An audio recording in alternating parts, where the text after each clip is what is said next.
এটি হচ্ছে যে শাহজালাল রহমতুল্লাহি প্রথম গেট। এখন আমরা আপনাদেরকে দেখাবো ভিতরের অংশটুকু।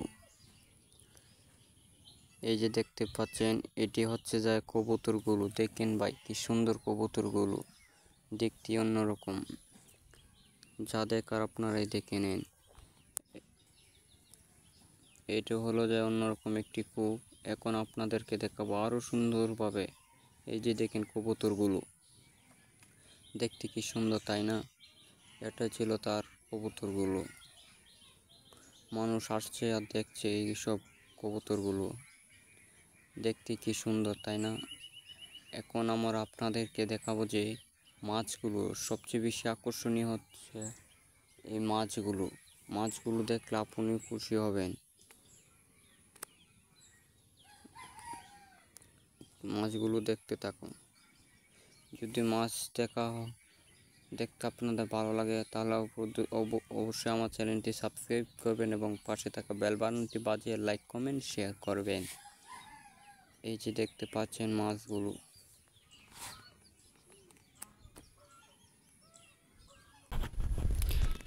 মাছগুলো দেখতে কি সুন্দর তাই না? আর স্পষ্টভাবে আপনাদেরকে দেখাবো এখন। এই দেখেন কিভাবে মাছগুলো লড়ছে, আর কি সুন্দর দেখতে তাই না? সবই আল্লাহ তাআলার সৃষ্টি। এই মাছগুলো এত বড়, আপনি যদি তাদেরকে কানা দেন বা মাছ দেন, ছোটো মাছ দেন খেতে, তাহলে তারা কি সুন্দরভাবে যে খায়। মানুষ মাছ দিচ্ছে আর খাচ্ছে। দেখেন ভাই কি সুন্দর মাছগুলো। আর স্পষ্টভাবে দেখা যাচ্ছে না, কিন্তু একটু ক্যামেরাটা গোলাপ থাকার কারণে। দেখেন ভাই কি সুন্দর লড়াচড়া করছে। সবাই ভিডিওটিতে লাইক করবেন এবং কমেন্ট করবেন এবং জানাবেন আপনাদের কাছে কেমন লাগছে। বুঝতেছেন ভাই? দেখেন ভাই মাছগুলো দেখতে কি সুন্দর। এই যে দেখা যাচ্ছে কিছুটা আসলে অভাবনীয় কাণ্ড, কারণ মাছ এত বড়। এখন আপনাদের দেখাবো যে হযরত শাহজালাল রহমতুল্লাহি আলাইহি কূপের পানি। দেখেন ভাই, আমরা আপনাদেরকে এখন কূপের পানি দেখাবো। কূপের পানি হচ্ছে উপরে।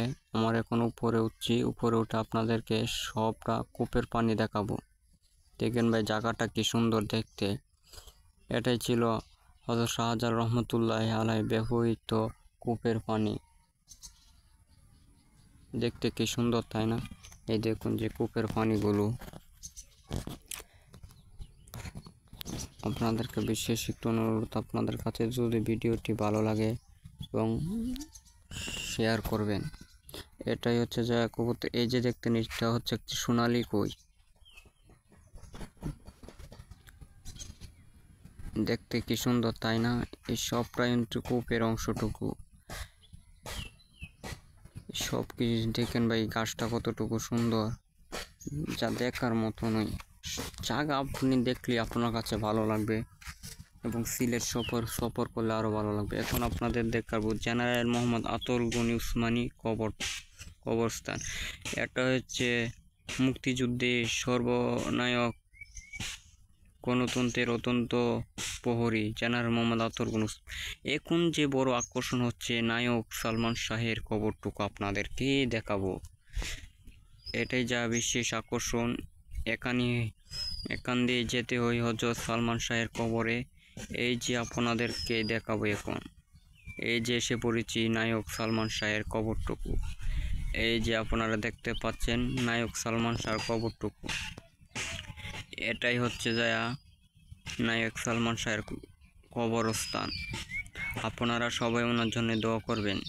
আল্লাহ তাআলা যেন তাকে জান্নাতুল ফেরদাউসের উচ্চ মাকাম দান করেন।